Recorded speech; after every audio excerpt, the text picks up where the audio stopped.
Let's welcome everyone to Sunday Sentiments. In the battle against COVID-19. Almost people try to justify what he did. Charged.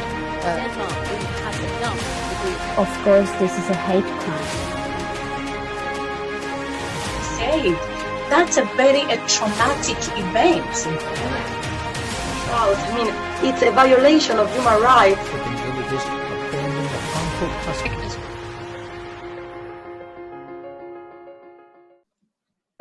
Hello everyone and welcome back to Sunday Sentiments. If you're new to this channel, this is a show where where a panel comes together and discusses current events and hot topics from all over the world.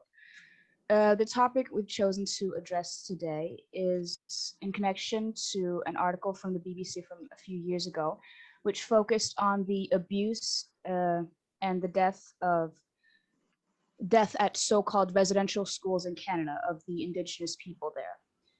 We're told in the article that between 1880 and the 1990s, 150,000 Aboriginal children were sent to these schools where they were stripped of their language and their culture. Like when they arrived, their heads were shaved, which is also a big part of their culture in itself. Much of this came to light, at least to the public, after a document was published with the findings of the Truth and Reconciliation Committee. It's a component of the Indian Residential School Settlement Agreement and a mandate that is to inform all Canadians of what happened in these residential schools. The treatment at the schools were described as, quote, discrimination, deprivation, and all manner of physical, sexual, and emotional and mental abuse. And it's estimated that up to 6,000 children have died at these schools. And it's been reported that none of them were brought back to their communities to get a proper burial. They were instead buried at the school, on the school grounds. And one such discovery was made this year when 215 children were found buried in a school in Vancouver, I believe. This, of course, led to Prime Minister Justin Trudeau making a public statement stating that he, as a husband and father, is very horrified about all of these things which people dislike just in general. And many pinpointed that Canadians have long prided themselves as being friendly and kind people. That is kind of their reputation. And I just wanted to ask the panel, did any of you expect this from a country with a reputation like this? Shika? I was personally so shocked. I have to say I didn't know much of the history of Indigenous people in Canada because a lot of what we know is in North America and also maybe the Aborigines in Australia. I didn't know that a similar thing to what happened in Australia happened in Canada. I was in shock, and the amount of bodies found, for me, I feel like there should be a more reaction from the world. Is not what I expected it to be, considering how many bodies and what is being uncovered. I'm also surprised that this kind of inquiry took about 7 years. Like, wow, you know, it took that long for the truth to come out. And I mean, I'm just shocked anyway. In a nutshell, I was shocked because Canada is always put up there, you know, standard of everything good. So that was just shocking to me personally. Yeah, they also did react to that in the article, saying that they're known for being nice and kind. That's their whole reputation, that they could never hurt anybody. And then you find out that they actually did it. And according to the actual article, it says that most Canadians didn't even know that these residential schools existed. And since a lot of them were also ran by the Catholic Church, people wanted a reaction from them as well. And like, they didn't actually get any. And Pope Francis himself said that he wouldn't personally say anything about it, but that he was still horrified. Keshi? I'll just make a quick comment, and then later I'll give my comment. But I want to say most Canadians didn't know this because most history is whitewashed so that people don't get to learn the real history of the country and the indigenous people that have lived there and what they've gone through. And it's not just in Canada, it's also in many countries, also like Denmark. I'll mention that case later on, a similar case, but smaller numbers of children, but the same treatment. But I just wanted to mention about the rewriting of history and people having a collective amnesia where they forget that that country had its own people who lived there, the indigenous people, and what has happened to them for those people to be able to live in the so-called free Canada. You're definitely correct in that. I've actually heard of many people that didn't really realize that there were like natives in Canada, which is kind of strange to think about. Somebody didn't realize that people still lived there before the colonizers came and took over. And there was probably something that happened to them now that there's so few that a lot of people don't even know that they exist. Sherry, I thought you had something to say. Yeah, yes. Yeah, I was going to follow up on Keshi's comment about history being whitewashed. And of course, we don't want to say that the current Canadians have the same kind of sentiments or feelings towards the natives. That would be not fair. We are talking about history and history having been whitewashed. But I also wanted to mention, it's important to note the role of religion when it comes to this kind of horrors, because it didn't just happen in Canada, it happened also in Africa. They would use religion to come and strip people of their culture, force them into Christianity. Like my mom and other people that generation were not allowed to speak their mother tongue. The same thing we are reading about the Native Canadians. They were not allowed to speak their mother tongue in schools, and so they were only supposed to speak English. So this is really horrific, and it should not be forgotten. And one point that's mentioned there that the Native leaders are demanding is for it to be included in history, the subject of history in Canadian schools, and I think that's very important. Yes, I did read that. I tried to follow up on it, but I couldn't actually find anything like them saying that it is mandatory for people to learn about that history in schools after that publication came out. And like you said, people being forced to embrace, as they would probably like to say, embrace different languages and cultures and religions. I think it's also similar a little bit to the people of Hawaii who were forced to, their queen was captured and put in prison and they weren't allowed to speak their native tongue. So a lot of people don't actually know it and the language is slowly dying out, which has happened with, like you said, a lot of cultures all over the world. Different languages and religions are also just going extinct because nobody remembers them anymore. Since cultures pass down from generation to generation, it makes sense that some of this would just fade. Also to the point that Keshi was making before about the whitewashing of history, I think that this is also a point that has been made across the world again. Like the colonization of Africa, it was also something that we learned in school ourselves, which was known as I think it was called the white man's burden, where they were burdened with the task of teaching these uncivilized people about proper culture, like the European cultures, Western culture, and their religions and stuff like that, which of course has caused much uproar in recent years where people have been upset about this. Keshi? When talking about whitewashing of history, I wanted to ask you, because you, Shakira, our host, have gone through the Danish education system. So in your learning in school, were you taught about the history of Greenland and the children who were taken from Greenland and brought to Denmark to be made into little Danes? I can tell you very frankly, no. I did not actually learn about that until I looked it up myself. Like a few years ago, I've been very interested in looking up cultures that have been erased and stuff like that has happened to children. Especially because I gained interest because of my mother, and I'm half Kenyan, so I wanted to learn a little bit about that. And then I learned more about colonization, which also led to the thought of what did Denmark do? Because it's not like any country was actually innocent. They either participated or they just watched, like sat back, watched, and let it happen without even saying anything against any of these countries. The only thing I really the only thing I really learned about these kinds of things was about Africa specifically.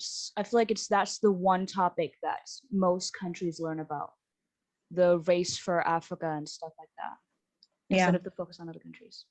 Thank you, Shakira. I mentioned that because this is like a similar case, like I said earlier, and this is a case of 22 Greenlandic children who are removed from their families in Greenland.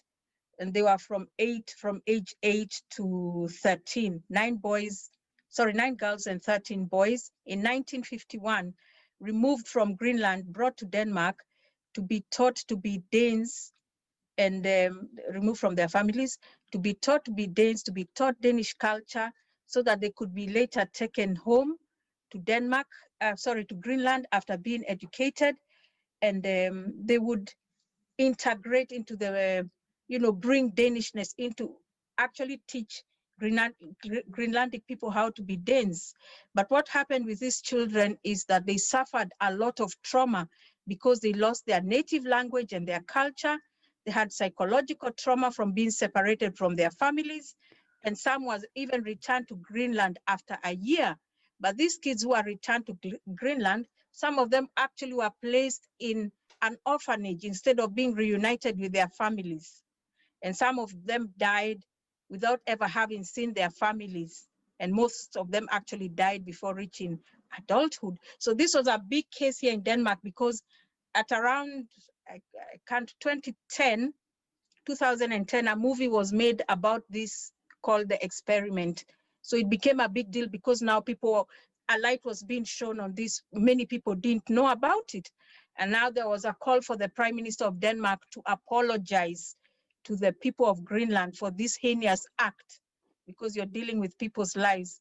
The Prime Minister of Denmark at that time did not want to apologize, but the current Prime Minister of Denmark apologized last year, 2020, in December, after so many years, from 1951 until 2020. That's when the apology was made. So I wanted to ask you, Shakira, did the Prime Minister, Justin Trudeau, has he made an official apology after all this, or is there plans of an apology being made to these Indigenous children who are killed in such a manner?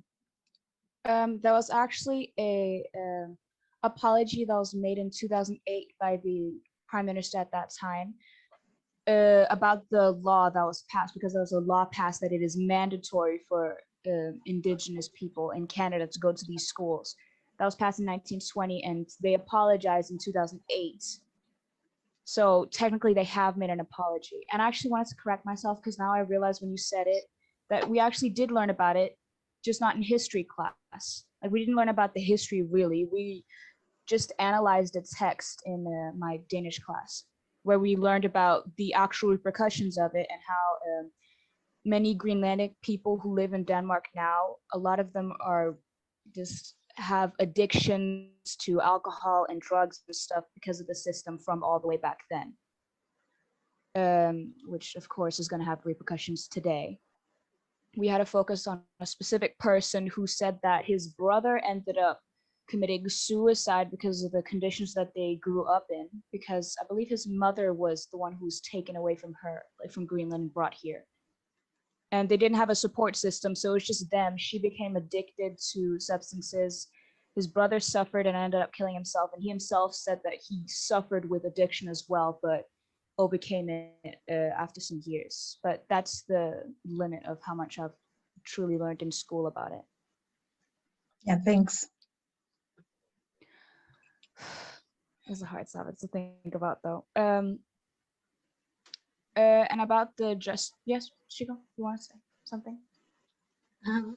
Like I said before, I didn't know a lot about the story. I was just reading the article that was in the BBC, and I see that one of the leaders, the Indigenous people, he called it a cultural genocide.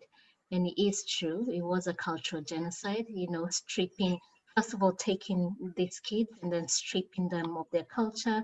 And then because of the conditions they lived under, they were just not being treated as human beings. A lot of them died from malnutrition and all sorts of other diseases. And apparently they didn't even inform their families of the death of their children.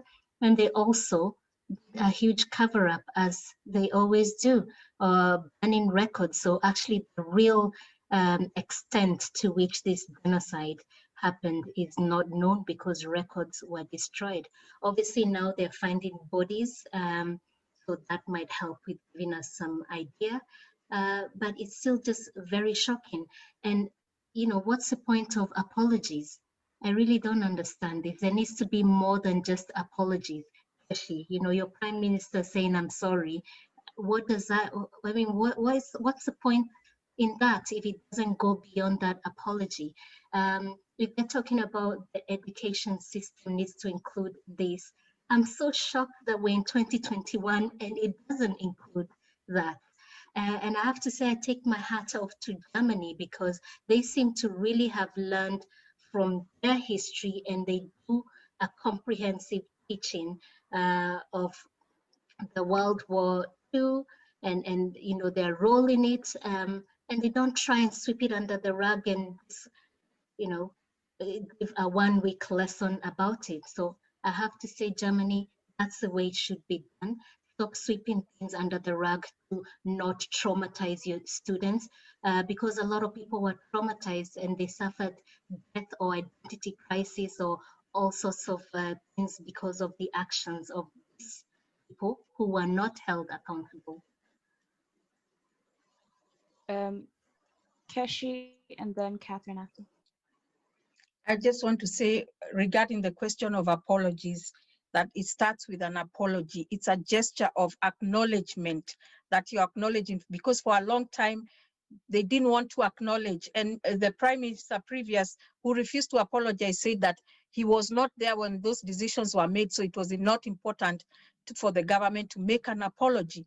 So the people, the descendants of those children who are still alive today, I think 8 of them who are alive today, were very hurt by those statements. But now with the apology of the current prime minister, the 8 who are alive, I think I saw a few statements from some of them, appreciated that acknowledgement of what their families went through. So it starts with an apology and then the rest comes after. Well, I still feel it's a lip service. It's politicians being politicians, because if you can tell me what has happened after that apology, please tell me, Keshi. She apologized. What is it she's put in place to go beyond that apology?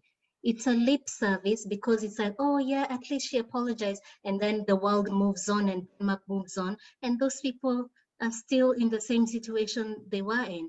Unless you have some update to say what are the next steps, what has happened since that apology, it's lip service. Well, the government of Denmark, now when you take this case aside of the children, has always poured lots of money into Greenland to, it's like, you know, that guilt complex. So they want to develop the country. So I don't know if that's enough for you, but Greenlandic people they can come to Denmark and get free education, all the benefits that Danes get, free medication. They also get it in their country. I call it a country because I don't believe it should be a territory of a small country like we have here. But anyway, the point is that they are doing something, social things, to help the people of Denmark. And that's why many of those people, every time there's talk of being independent, many of them don't want. So it's not just an apology. The apology was an acknowledgement, but the government already is doing a lot there. I can definitely see it from both angles, but I still feel like I gotta agree with Shiko a little bit, saying that there should really be put in some kind of, at least a program, even if it's just like a small thing. It could still like show that they're actually trying to change something, because a lot of Greenlandic people still suffer from addiction because of the bad consequences all the way from back then. I agree with you, Shakira. I agree. So the consequences of what happened to them. So you're just throwing money at this community, but how about these people who seem to be severely traumatized and all these addiction issues? And I lived in Denmark. I've seen the Greenlandic people on the streets, drunk and whatever. What are there any programs to help rehabilitate these people from the trauma that they went through, other than just throwing money and making buildings and things that are not really like affecting the individual on the ground who was severely traumatized? Anyway, that's a topic we're actually digressing because this is about Canada, but yeah. Yes, just to jump back because it's been a while, but Catherine had a point to make. Yes, I mean, I know more about what they call the stolen generation in Australia, and it took the Australian government until 2008 to actually be able to formulate and give a formal apology. Because exactly that, they knew that an apology can't just be an apology, that apology has to be followed up with actions and programs and money. I do think it's important because it's the first step to rebuild a new relationship when there's a formal apology and it's acknowledged that this happened. But of course, without the following programs, it means nothing, because the damage has been done and the damage has to be resurrected. But I think also to the whitewashing of history, I think it's also unfair to the young citizens of the countries if they're not getting the proper chance to work through their history. Because I think you can only move on, and I'm saying that as a German, where I had to do in every subject, starting in primary school with some nice novels on the Holocaust. You just get a fair chance to work through your history, to understand it, to acknowledge, and to be able to move on. So if even in the UK, if slavery, colonialism is not part of the curriculum, there's some sort of hush-hush, there's a certain amount of shame connected to it as well. So the moment this subject comes up, people become very defensive, or they just don't know anything about it. And they do a little bit in school. They have an hour, like a few lessons on slavery, a few lessons, but it's not enough. It's really about working through it to be able to move on. Thank you. Thank you, Catherine. I can definitely see all the points that are being made here. And like Keshi said before, I think most people can agree that Germany and their actions after World War II in general were much more like, they actually showed that they were sorry for their actions, and they were actually, being proactive and actually trying to put in programs. And I don't know if they did programs, but they were trying to fund, and the rest of the world did as well because of their own inaction in these situations. So they did try to, quote unquote, make it up to the if you can call it that, to the Jewish people at the time. And these people are actually, like, they got reparations and stuff, while you could say the exact opposite for the people of Greenland, the natives of all of the Americas, and Africans. Like, nobody was actually given reparations.